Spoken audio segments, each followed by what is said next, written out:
Modi-Xi bilateral meet, which is happening after 5 years at the BRICS summit. That key India-China meeting is expected to happen any time now. The meeting, remember, is happening after the LAC petroling agreement between India and China that was announced 2 days back by both the countries. That we're expecting shortly. The news that we are right now getting is the fact that that plenary session has now concluded, and the final declaration of the BRICS summit is reportedly having been adopted by the BRICS member countries. But all eyes, of course, now on that crucial bilateral meeting between Prime Minister Narendra Modi and President Xi Jinping, happening after 5 years. 5 years after the border scuffle and the border tensions broke out, 5 years after Prime Minister Modi and President Xi Jinping had met in Chennai's Mamallapuram in 2019. After that, we saw the scuffle and border tension breaking out. Now the two countries trying to move forward from that tussle that has been going on at the line of actual control.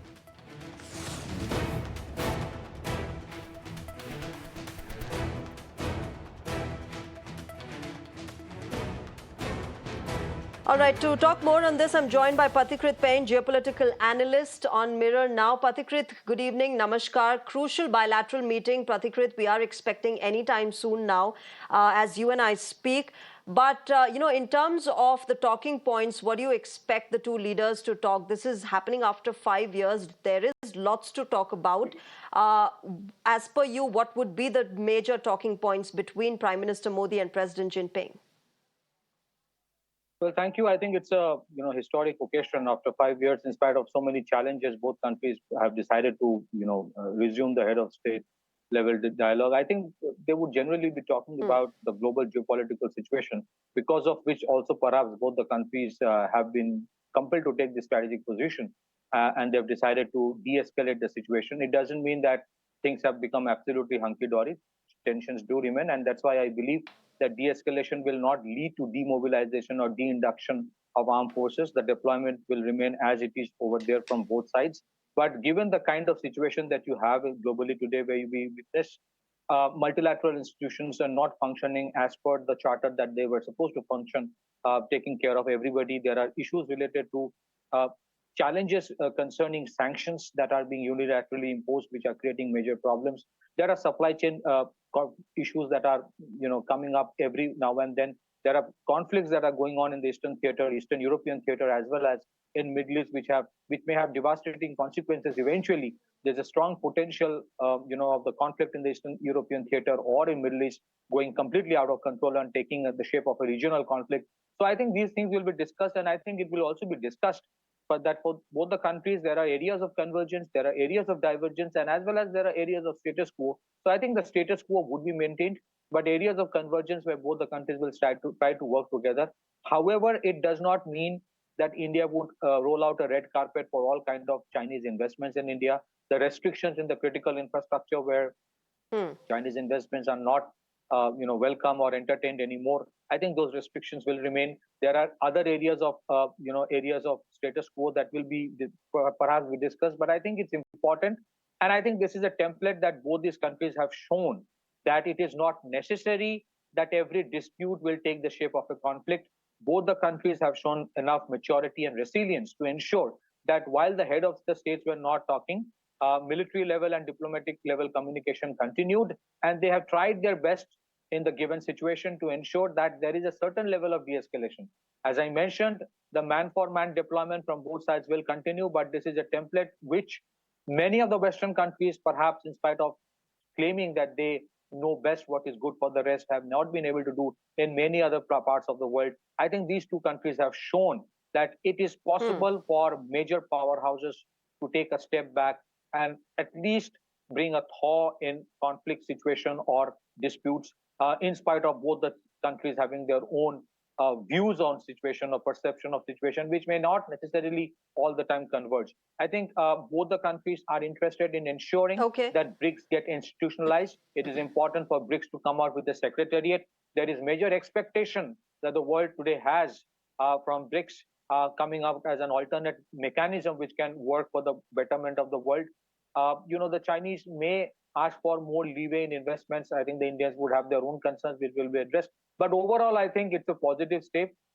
It does not mean that everything is hunky-dory, but it is something that the world is looking up to. When two major powerhouses of Asia start talking again at the heads of the state level, it means peace has got another chance, which is good for the world. Back to you.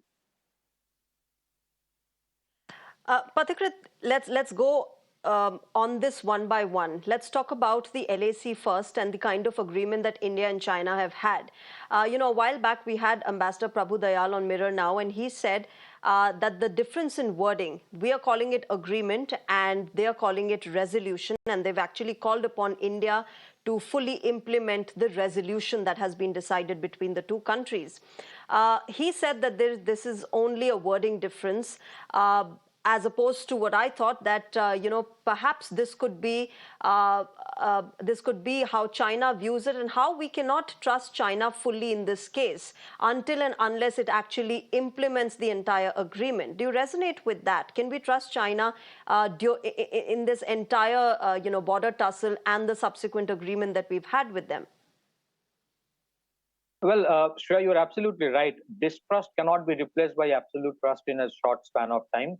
And that's why what we are witnessing is that the pre-2020 April scenario, which both countries have strived that they will go back to, would also ensure that it will be done while ensuring that both sides actually keep an eye on what the other side is doing. For example, if you look at what the army chief also mentioned, that it is, they're waiting to see how much that can be trusted. And that's why I believe that you will see no attempt being made at demobilization of the armed forces. The deployment will remain at par. I think for the Chinese, having a different kind of a wording is perhaps a little more of a compulsion, because they had created a different kind of a perception about India within China, that India is weak, India can be, they are always at our mercy. That has not worked out. So they would have a different kind of a wording, keeping the domestic audience at mind.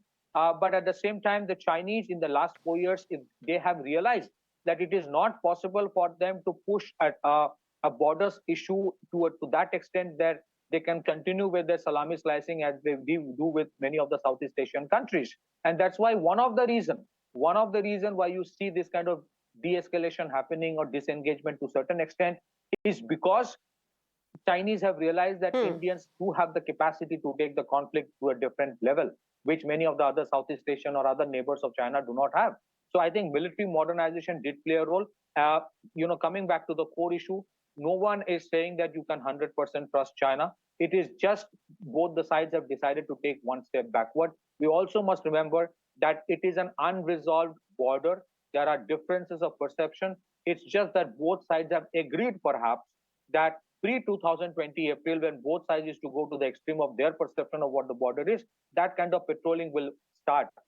And now that is a plan. How it get implemented on the ground is something that both sides, analysts would wait and watch to see. I think the army will keep a hawk eye on what the Chinese do. But I think given the geopolitical situation today, there's a certain kind of compulsion on the Chinese part also to de-escalate the situation, because as things are shaping up in Western Europe and within the United States, given the issues related to the pressure on dollar, the kind of market that China had always anticipated that they would automatically have in those areas is not happening. So it is in their also interest as well to ensure that their economic growth, economic cooperation with India increases. I think this was a thorny issue that was preventing a lot of things, including the Chinese airlines not being allowed to fly from India.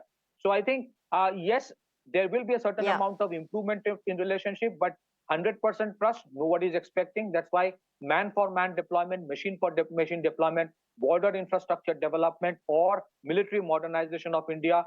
India has already quietly launched the 4th nuclear submarine, which a lot of people didn't expect. The kind of military modernization India is doing primarily is because you have challenges coming from the adversary that we have in our neighbor. But it's only with an adversary that you would try to improve the relation. And that's what is being done without lowering the guard at any way.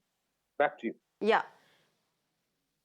Yeah, and I think, Pathikrit, not just the evolving geopolitical order, but just the fact that China has its own economy to deal with, an unstable economy, the kind of domestic challenges that President Xi Jinping has been facing back home has also led to this kind of a stance from China that it now wants to improve relations with India and move on from the kind of border tensions that we have seen at the line of actual control. Hold that thought, Pathikrit. I'll slip into a short break. We'll come back and discuss more on this visual, on this image that has come out of the BRICS summit earlier today with the President Putin flanked by Prime Minister Modi and President Xi Jinping, Russia's role and the American perception of this entire grouping. Stay tuned.